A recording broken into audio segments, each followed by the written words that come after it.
So imagine this. Imagine if you could earn money by doing nothing. Imagine if you could earn money by just sitting back, relaxing, and letting the cash roll in. Well, guess what? That doesn't exist. That does not happen. That is not real. And that's what most people think when they think of passive income. When they think of passive income, they think, I'm not going to have to do anything.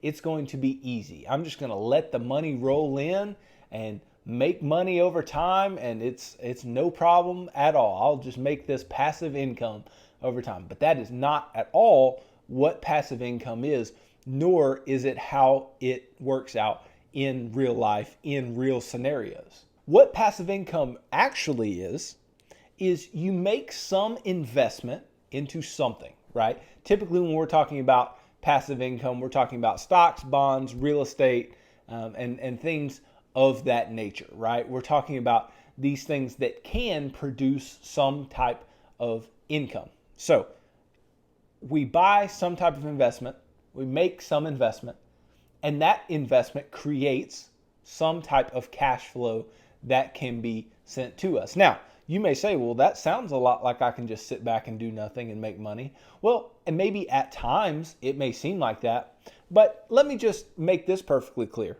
If you own a stock, right, in order to have purchased the stock, how much work went into that?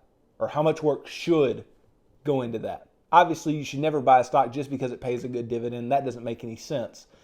You should buy a stock because that particular company is of quality. It is creating cash flow within the company. It can return to shareholders at a good rate. The price is going to go up over time. It is undervalued relative to what its intrinsic value is. That's why you invest in a stock, right? And so you do that work to invest in the stock, but not only that, you have to keep up with that stock over time. Why? Because if a company goes under, a company goes bust, then you lose all of your money, right? You can literally lose all of your money in an individual stock, right?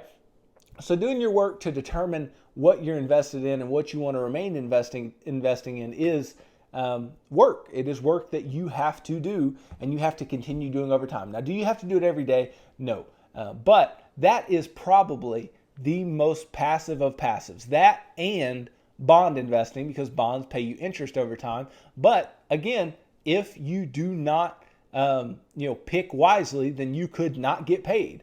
And so getting your income is not quite as passive as it seems.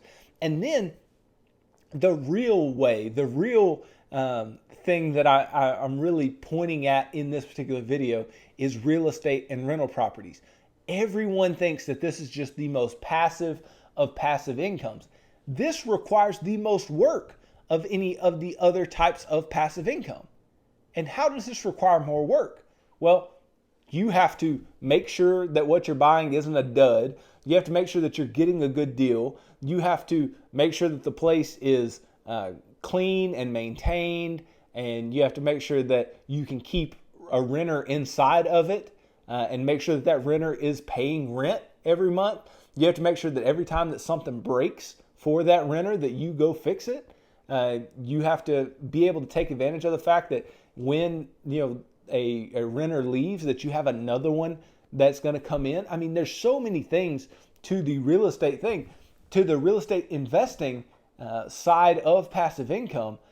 I understand the idea. I understand that most of the time are you going to be doing a ton of stuff? Maybe not, but there may be times where you feel like you're not doing anything but working on this investment that is providing you income. So the whole point that I'm trying to make is income does not come passively, right? Income does not come without you doing anything.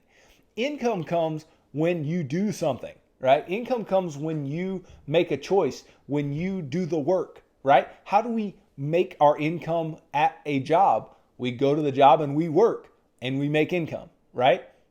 We have to work at these different types of investments in order to get the income consistently that we want. Now, is that work worth it in a lot of cases? Sure. And can we call it passive income because this is something that we're not having to go to work for? Then yeah, we can call it passive income. But what I'm tired of and what does not exist is passive income where you do nothing. That's just not real. It's not real that you can just put money in something, never worry about it, and it feeds you. That is not the case. You have to do the work even when it seems like, oh, everything's going really good. Everything's going good until the renter's gone. Everything's going really good until that company that you own stock in the stock price is dropping precipitously, and so the value of your money is dropping, or they're cutting their dividend that you were relying on, or the company whose bonds you own stopped paying interest and defaulted on that particular bond because they were having cash flow issues. Everything's good until those things happen. But when those things happen, you have to realize that you should have been doing the work. And if you're not doing the work, those things are more and more likely to creep into your life.